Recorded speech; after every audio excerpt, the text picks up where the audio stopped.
This is the UFC 300 preview. What if I told you the octagon was about to witness history?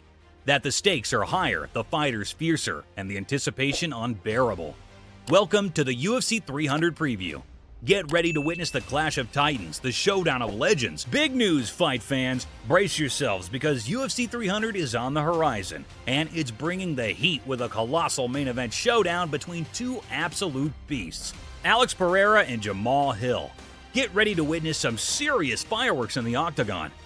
Let's kick things off with Alex Pereira, a force of nature in the MMA world. This guy isn't just another fighter, he's in a league of his own. Pereira's rise to the top has been nothing short of mind-blowing. Seriously, we've never seen anything quite like it. The man exudes pure champion energy. With his intimidating presence and devastating striking power, Pereira is a force to be reckoned with. And guess what? He's already a two-division champ, making history with his remarkable achievements. But don't blink, folks, because Pereira is hungry for more glory, and he's got his sights set on Jamahal Hill. Now, let's talk about Jamahal Hill, a fighter who oozes confidence from every pore. Hill's swagger is off the charts, and he's backed it up with some jaw-dropping performances inside the cage. This guy doesn't just win, he dominates. And let's not forget that he snatched the championship title from a future Hall of Famer, cementing his status as a true force in the light heavyweight division. But now, he's facing his toughest challenge yet, which is Alex Pereira. The clash between Pereira and Hill is shaping up to be an absolute barn burner. These two warriors are hungry, determined, and ready to leave it all on the line for championship glory. Pereira's unmatched striking prowess against Hill's precision and confidence, it's a recipe for an epic showdown that you won't want to miss. So mark your calendars, fight fans, because UFC 300 is about to deliver the goods with a main event for the ages. Pereira versus Hill, a battle of titans that's guaranteed to have you on the edge of your seat. But the excitement doesn't stop there. Remember that historic moment back in 2019 when Zhang Weili made UFC history by becoming the first Chinese champion? Well, get ready for another groundbreaking event because UFC 300 is bringing you another piece of history. Zhang is set to defend her title against the #1 contender Xiaonan Yan in what promises to be an epic showdown. And here's the kicker. It's the first time two Chinese contenders will battle it out for a world title. Talk about making waves. Now, let me break down why this fight is an absolute must-watch. Zhang Weili is a force to be reckoned with, boasting an impressive record of 24 wins with 19 finishes. That's an 80% finish rate, folks. She's tied for the second most title wins in strawweight history. And let's not forget her epic clash with Joanna Jędrzejczyk, which is still talked about as one of the greatest fights ever. Oh, and did I mention her fight against Amanda Lemos? Zhang dominated like a boss, outstriking her opponent 288-21, setting a new record for UFC women's history. Now that's what I call domination. But wait, there's more. Xiaonan Yan is no slouch either. She holds the record for the most head strikes landed in a single UFC strawweight fight, and recently scored a first-round knockout against Jessica Andrade in under 3 minutes. And get this, she was the underdog in that fight. With 8 first-round knockouts under her belt, Xiaonan is a force to be reckoned with. So, there you have it, folks. Two powerhouse fighters, both hungry for victory, going head-to-head for the UFC strawweight title. This fight has badass written all over it, and you won't want to miss a single moment of the action. Alright, folks, let's dive into another exciting matchup at UFC 300. Former lightweight champ Charles Oliveira versus the rising star Arman Tsarukyan. This one's got the MMA world buzzing, and even the fighters themselves are split on their predictions. Oliveira, known for his slick submission game and all-around skills, is facing off against Tsarukyan, a special athlete who has been on a tear lately. Some, like Gaethje, are putting their money on Oliveira, citing his dangerous kicks and overall versatility. Others, like Holloway, are leaning towards Tsarukyan, impressed by his recent performances and undeniable motivation. But the speculation doesn't stop there. Some believe the outcome could come down to who shows up in better shape on fight night. With both fighters having their moments, it could all boil down to who's in the best condition. Despite the split opinions, there's one thing everyone can agree on. This is gonna be one heck of a fight. Oliveira's Cinderella story and Tsarukyan's rising status in the lightweight division add an extra layer of excitement to the matchup. Alright fight fans, buckle up, because UFC 300 is bringing us one heck of a showdown. The BMF title fight between former interim lightweight champ Justin Gaethje and former featherweight king Max Holloway. Gaethje and Holloway have been gearing up for this epic clash, and we got a sneak peek into their training camps. Gaethje's been hitting the boxing gym, honing his striking skills, and getting ready to defend his title. He's focused on the task at hand, fully aware of the challenge Holloway presents. And speaking of Holloway, he's been putting in the work too, surrounded by legends in Thailand, soaking up the knowledge and fine-tuning his game. Both fighters are fired up and ready to put on a show. Gaethje's known for his all-out brawls, while Holloway brings his precision and relentless pace to the table. It's a clash of styles that's got fight fans salivating. But let's not forget the stakes here. Gaethje has his eyes set on becoming a triple champ, while Holloway is itching to reclaim gold. It's a battle of wills, determination, and skill. And let's not forget the bantamweight showdown between Deiveson Figueiredo and Cody Garbrandt. Now, this matchup has got some serious intrigue, even though it's Figueiredo's first time at 135 pounds. Brace yourself, because it's gonna get brutal. We all know Garbrandt's got speed, strength, and power. But let's face it, his chin, non-existent. And Figueiredo? That dude's got dynamite in his fists. I'm talking crazy knockout power. So you can do the math on that one. Now, I'm feeling pretty confident in Figueiredo's defense and durability, especially with the move up in weight. And let's not forget Garbrandt's recent struggles against less than stellar competition. I mean, Trayvon Jones? No disrespect, but he's not exactly a household name. And he still took Garbrandt to a decision. That's saying something. With both fighters known for their explosive fighting skills, who will come out on top in this adrenaline-fueled encounter? Now let's talk about this matchup between Holly Holm and Kayla Harrison at UFC 300. First things first, we gotta address the weight issue. Holly's making the move to 135 pounds, and Kayla's gotta meet her there. Making weight is part of the game, plain and simple. You sign up for a fight, you gotta show up on the scale. Now, some folks might wonder if Holly's being unfair by insisting on the weight. But nah, she's just playing by the rules. Kayla's been a champ in higher weight classes, sure. But this is the UFC, and here 135 pounds is the deal. And let's not forget, Holly's been in the octagon with some serious names. Ronda Rousey, Miesha Tate, Valentina Shevchenko, you name it. She's got the experience. She's faced the best. So Kayla's got to bring her A game if she wants to hang with Holly. Sure, Kayla's got these Olympic gold medals, and that's no small feat. But this ain't the Olympics, it's MMA. And Holly's no stranger to facing grapplers like Kayla. Remember how she handled Ronda's judo back in the day? Yeah, that's the kind of savvy we're talking about. Now, Kayla has the potential to shake things up in the women's division, no doubt about it.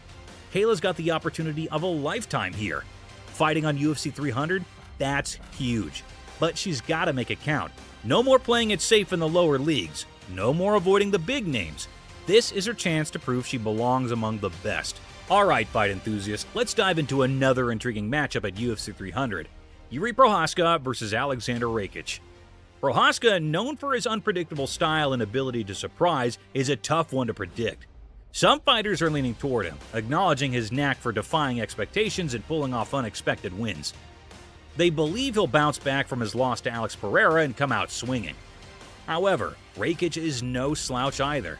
Despite being sidelined due to injury, he's a force to be reckoned with in the light heavyweight division. His explosive style and technical prowess make him a formidable opponent for anyone stepping into the octagon against him. Fighters are split on their predictions, with some siding with Prochazka's unorthodox approach and others favoring Rakic's skill set and potential. It's a toss-up, really, as both fighters have the ability to turn the tide in their favor on any given night. But one thing's for sure, this matchup has all the makings of a barn burner. With both Prochazka and Rakic hungry for victory, we can expect fireworks when they finally step into the cage. Let's break down the upcoming featherweight clash between Aljamain Sterling and Calvin Kattar, set for UFC 300. For those new here, I'll run through some stats and details, then share my take at the end. Now, Sterling, a former bantamweight champ, is moving up to featherweight for the first time in the UFC. He's got an impressive record of 19-4, with some solid wins under his belt.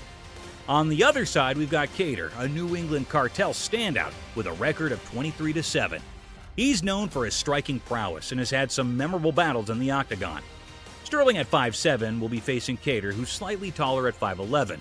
But stats aside, both fighters are bringing their A game to the table. Sterling's grappling skills and Kattar's striking ability make this matchup intriguing. Now, let's talk about Kattar's layoff. He's been out of action for quite some time, with his last fight being back in 2022. On the other hand, Sterling has been more active despite some setbacks, but ring rust could be a factor for Kattar. In terms of predictions, it's a tough call. Kattar's striking versus Sterling's grappling, it's a classic matchup.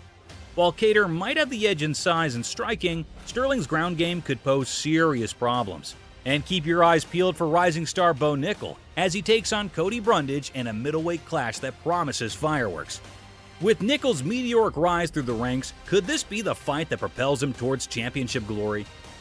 Bo Nickal's journey to the big leagues has been nothing short of impressive. With just 4 pro fights under his belt, he's already making waves on the biggest stage in MMA.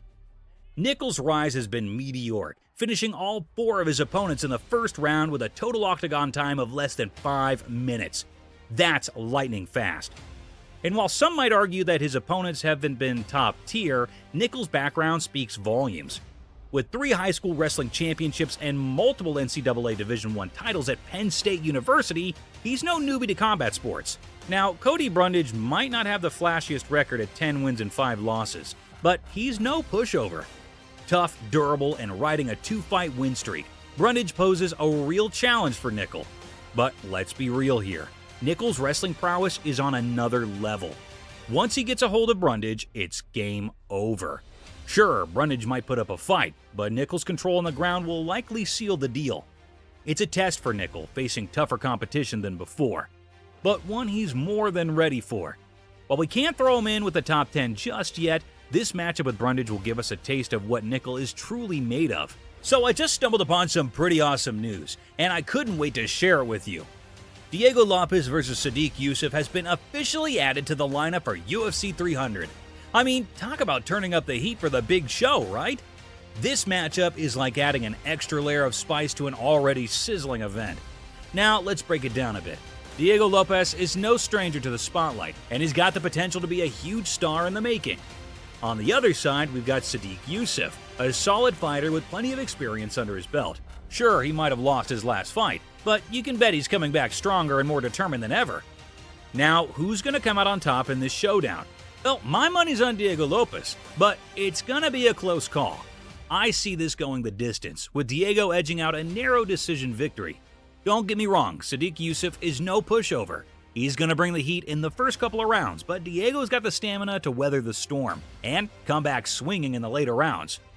When it comes to skills, Diego's got the full package. His striking is top-notch, and he's got some serious submission game too.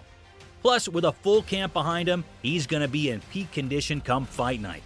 But Sodiq Yusuff ain't going to make it easy for him. He's got some slick moves of his own, and he's going to give Diego a run for his money. Now, let's talk strategy.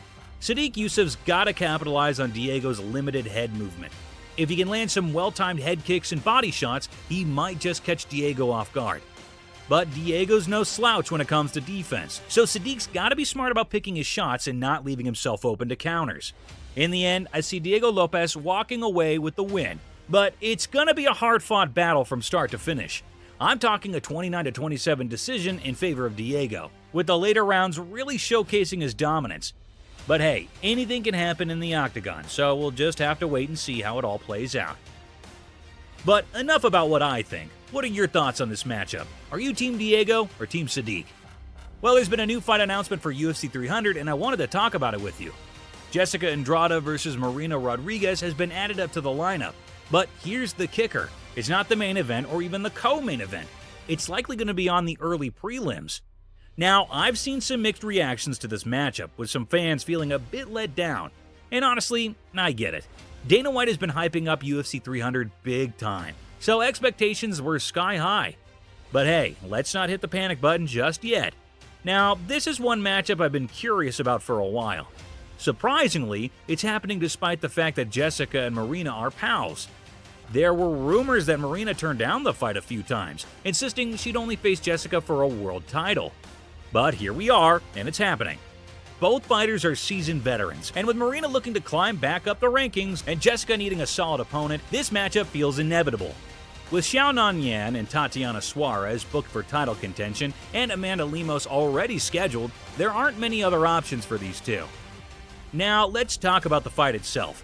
In terms of styles and physique, Marina being tall with crisp striking seems to have the edge in a stand-up battle. However, Jessica's power is always a game changer. If she lands one of her signature shots, it could spell trouble for Marina. But here's the thing. Jessica's wrestling seems to have taken a back seat lately, which is a shame because it used to be a strong suit. Against Xiaonan Yan, despite being outmatched on the feet, she didn't even attempt a takedown. That's a missed opportunity considering Marina's vulnerability on the ground, as seen in her past fights with Verna Jangiroba and Amanda Lemos. So, in my humble opinion, if Jessica wants to secure the win convincingly, she should focus on taking the fight to the ground. Sure, standing and banging might be tempting, but it's a risky move against someone like Marina. Ultimately, it's going to be an intriguing addition to UFC 300. Whether Jessica chooses to wrestle or not will likely determine the outcome. MMA math might just come into play here, but we'll have to wait and see. But hey, let's keep things in perspective. The UFC can't always knock it out of the park with every single fight announcement. And sometimes, they've got to balance name value with other factors like timing and logistics. And hey, who knows? Maybe this fight will surprise us and turn out to be an absolute banger. Or maybe it'll serve as a solid warm-up before the main card kicks off. So let's talk about Bobby Green versus Jim Miller, a lightweight showdown at UFC 300. Man, there's something special about the lightweight division, isn't there? It's stacked with talent, and this fight is no exception. First off, we got Bobby Green, sporting a record of 31 wins and 15 losses. He's going up against Jim Miller, who's got an impressive 37 wins and 17 losses under his belt. These guys are true veterans of the game, with Bobby being 37 and Jim at 40. Now, Bobby's got a slight height advantage, standing at 5'10", while Jim comes in at 5'8". But hey, 2 inches can make a difference in a fight, right? Both fighters have a reach of 71 inches, with Bobby fighting orthodox and Jim being a southpaw. When it comes to striking, Bobby Green is known for his volume, throwing over 6 significant strikes per minute compared to Jim's 3. But hey, Jim's no slouch either. He's got his own tricks up his sleeve. Now, let's talk takedowns. Bobby lands one about every 3 rounds, while Jim gets one every other round. So they're pretty evenly matched in that department. Bobby's got a takedown defense of 74%, which is solid. He's had some tough fights lately, but he's shown he can hang with the best. Jim Miller, on the other hand, is coming off a win against Gabriel Benitez by submission. He's had his ups and downs, but one thing's for sure, he's a warrior through and through. Now, when it comes to predictions, I'm leaning toward Bobby Green on this one. I think he'll keep the fight standing, where he's most comfortable, and dominate with his striking. Sorry, Jim, but I think Bobby's got the edge in this matchup. But hey, anything can happen in the octagon, right? Will Bobby get the finish? Hard to say. But I think he'll walk away with the win, moving his record to 32-15. So there you have it, folks. Get ready for an all-out striking affair between Bobby Green and Jim Miller at UFC 300. It's gonna be a showdown you won't want to miss. Alright folks, that wraps up our preview of UFC 300. We've covered some exciting matchups from the main card to the prelims, and there's a lot to look forward to. UFC 300 is shaping up to be a historic event, with top-tier fighters like Justin Gaethje, Jiri Prochazka, and Charles Oliveira gracing the octagon. Plus, we've got intriguing matchups like Bobby Green versus Jim Miller, and Jessica Andrade versus Marina Rodriguez that are sure to deliver some fireworks. But hey, let's not forget the unpredictability of MMA. Anything can happen once those fighters step into the cage, and that's what makes it so thrilling to watch. So, mark your calendars and get ready for an unforgettable night of fights at UFC 300. And while you're at it, don't forget to like, comment, and subscribe to our channel for more UFC content and updates. Thanks for tuning in, fight fans. Let's make the UFC 300 one for the books. See you there.